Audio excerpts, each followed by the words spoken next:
Dill, what was your mentality out on the bike today, mate? When you're biking for that long by yourself, what's the mentality at that point in time?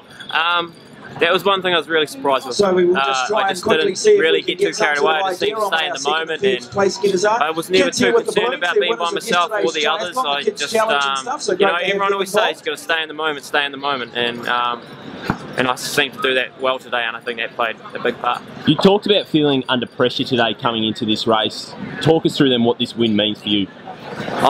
Like I said in the press conference before the race, that I really want to make a race in New Zealand my race. And I felt like backing up would just do a lot for my career. And yeah, so out there, before the race especially, I felt so much pressure. I'm putting on myself, to get out there and try and get that win. And with the likes of those guys racing, I was afraid, and I was just I had a great day, and I was very lucky to have a great day. Just before we were talking about your race strategy of leading from the start, is that something you think about deliberately before the race?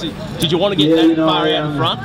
Yeah, well, it seems to work for me, and I like doing that because then it's always your own race, and your own pace. And I sound like a broken record saying that all the time, but especially on a course like this, it's so tough. There's no real hiding. You're always fighting. It doesn't matter if you're in a group or not. It's the same. You're putting out the same effort. So it was, when you're at the front, you just have that little bit of an extra edge, and it definitely helped today. And I'll continue to try and race like that. It's not always possible. But yeah, I wouldn't say I enjoy racing like that, but it seems to work, so it's good.